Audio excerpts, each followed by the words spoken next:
ओम श्री परमात्मने नमः। प्रिय मित्रों, मैं डॉक्टर कृष्णपाल त्रिपाठी आप सबका हार्दिक स्वागत करता हूँ। आज मैं आप लोगों के समक्ष श्री राम जानकी विवाह महोत्सव के विषय में चर्चा करना चाहता हूँ। जानकी जी का विवाह मार्गशीर्ष मास के शुक्ल पक्ष की पंचमी तिथि को हुआ था। उसी के स्मृति में आज भी उस दिन यह महोत्सव बड़े धूमधाम से मनाया जाता है। वस्तुतः त्रेता युग में अयोध्या नरेश महाराज दशरथ जी के 4 पुत्र थे, राम, लक्ष्मण, भरत और शत्रुघ्न। एक बार महर्षि विश्वामित्र जी यज्ञ कर रहे थे, लेकिन असुरों ने इतना उपद्रव किया कि उनका यज्ञ संपन्न नहीं हो पा रहा था। तो उनके मस्तिष्क में यह बात आई कि इस यज्ञ रक्षा के लिए हम महाराज दशरथ के पुत्रों को आमंत्रित करें, तभी सकुशल कर पाएंगे। विश्वामित्र जी राजा दशरथ के पास गए। महाराज दशरथ ने यज्ञ रक्षा हेतु राम और लक्ष्मण को विश्वामित्र के साथ भेज दिया। श्री राम और लक्ष्मण ने अपनी अलौकिक शक्तियों के द्वारा वहाँ के जितने विघ्नकर्ता दानव, राक्षस, असुर थे, सबको समाप्त कर दिया, सबका वध कर दिया और सुव्यवस्थित रूप से विश्वामित्र महाराज का यज्ञ संपन्न हुआ।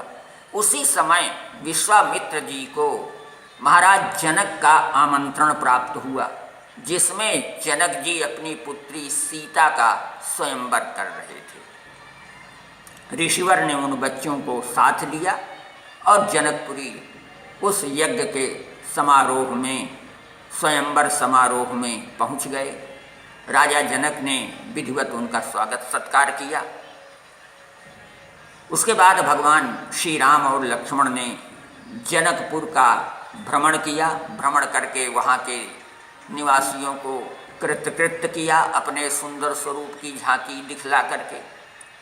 बाद में वो सायंकाल के समय अपने गुरुदेव के पूजन हेतु पुष्प चयन के लिए जनक जी की वाटिका में गए। वहाँ पुष्प चयन कर रहे थे।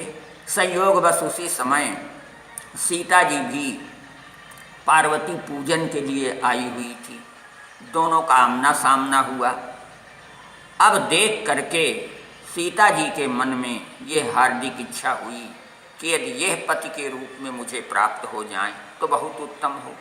जा करके सीता ने मातेश्वरी गिरिजा देवी के मंदिर में प्रार्थना किया कि हे माँ, आपने सारी दुनिया की कामनाओं को पूर्ण किया है।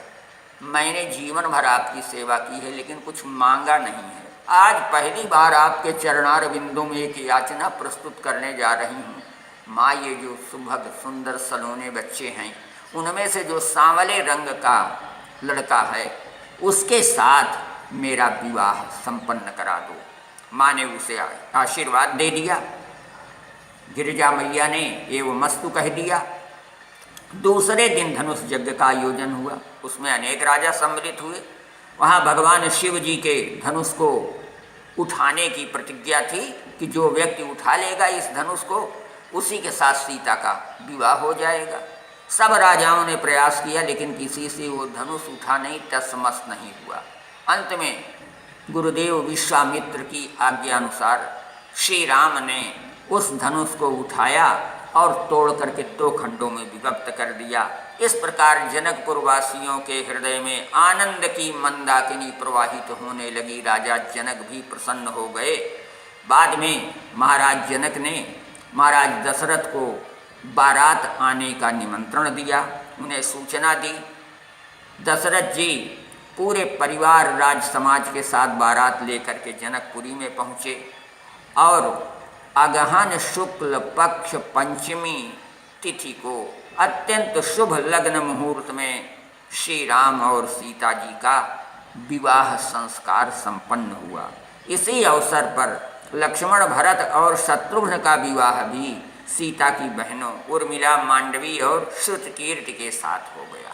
इसी मांगलिक कृत्य के स्मृति में आज भी श्री राम जानकी विवाह महोत्सव हर जगह मनाया जाता है, बड़े धूमधाम के साथ मनाया जाता है।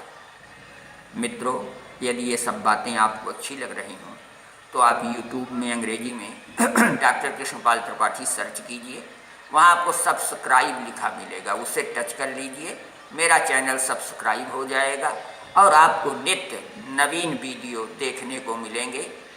पर्याप्त ज्ञान अर्जन और मनोरंजन भी होगा। ये कार्य मैं जन कल्याण के लिए करना चाहता हूँ, आप भी उस जन कल्याण में सहयोग दें और पुण्य के भागीदार बनें। धन्यवाद, नमस्कार।